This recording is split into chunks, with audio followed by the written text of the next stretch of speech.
for the serious gamer.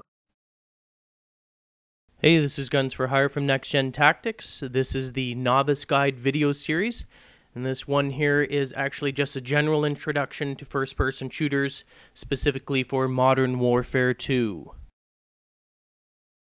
You just have to do a few settings. You have to set your visibility to make sure that people, you want to be able to see them, but you don't want it so bright that it's not realistic.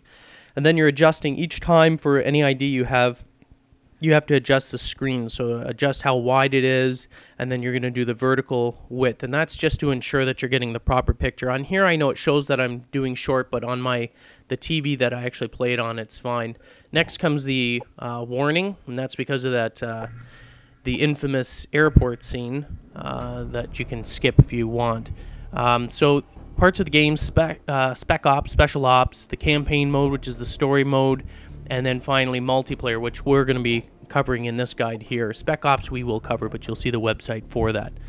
So right here it just says, we really strongly recommend you play campaign, and that's for novice players, because it does allow you to get used to the controls and the feel of the game. Once you actually go in though, then you're going to be going online, play online, of course. You can do split screens though, if you just have people in your house and everything, but it's not as fun.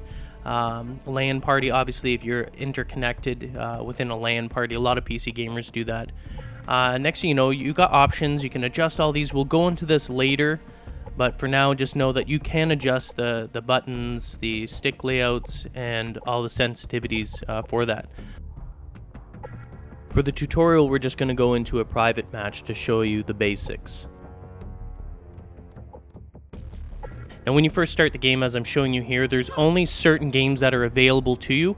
As you go up in rank, you're going to actually unlock the other games. So it does that for a reason, just usually for novice players, just to make sure that you're able to develop that skill before you go into more tactical type games.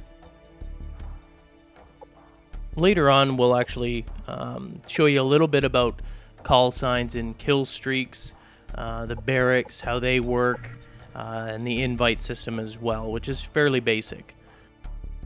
What we're going to recommend when in the series, actually, before you even jump in, and I know it's boring and tedious, is to go into private match. You're going to do map walkthroughs, which we're going to provide to you later. The first thing is here, you're going to go into it, change the game setup. You can go into any map. It doesn't really matter. We're just showing you, there's quite a selection of maps in this one, and I like a lot of them. Some of them are a little too close quarter for me, but that's all right. So, you can see in any of these game modes, you can select whatever you want in terms of what you're going to play. And for this purpose here, we're just going to do free-for-all, because it doesn't really matter who's in with us. Game rules, we're going to set to unlimited, just for tutorial-based purposes, so we don't run out of time. But as you can see, in any of the game types, it allows you to change the variables in it. So you can change how long the round is. In other game modes, you can change, how long it takes to plant the bomb. So if you have a lot of friends and you want to practice, that's the way to go. Alright, we're just going to go into any old random match here, just to introduce you to the environments. Now, first off, as you'll notice, there's a lot of multi-levels. They're very detailed. There's a lot of places for people to hide. Particularly in tactical games like Search and Destroy, you have to be very careful of corners and elevated positions in this game. The maps here are, I would consider them to be more complex than World at War or Call of Duty 4. There's a lot of multi-level maneuvering around here. There's windows like that one there that if you're not careful, just a single window like that, if a sniper's there, boom, you're dead right away. So you need to be aware of your environments. You need to learn the maps as best as possible. And they're actually, we are going to put out a series that you can watch, and we're going to go through every single map and just show you different routes and different elevated positions. There's mounted guns such as this one here that's located. They're not in every map, but just be aware of them. But also be aware when you're firing that, you light up like a firecracker. Everyone sees you. Everyone knows where you are. Okay, so don't stay on those things. Go on it, make your kill, and get off it. Because if you're not careful with that thing, someone's with a sniper rifle or a rifle, an assault rifle with a scope or anything, and you're dead. So get on it if you know that there's someone there quickly, make the kill and move.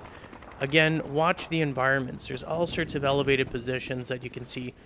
Where I'm located now in these open areas are very dangerous because of the, you've got the main level and you've got like several access points, and in here as well. I mean, you've got that elevated position. Just remember, it's not always stairs that you can get up. So you need to be aware that people like this, you can just climb up on boxes. Now, there's other ways to get up here through the stairs and other ways like that, but you have to know and learn how people access these points so you know how to protect your flank and people don't come up and knife you from behind. A lot of doors, a lot of rooms, very complex.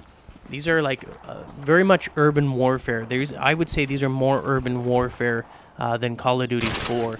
A lot of cities, a lot of places to hide. If you want to become very effective at first-person shooters, I suggest that you learn to mix between run and gunning, which is just running around and blazing people, and learning how and when to camp and when it's appropriate. In the next chapter, we're going to show you just basic shooting techniques.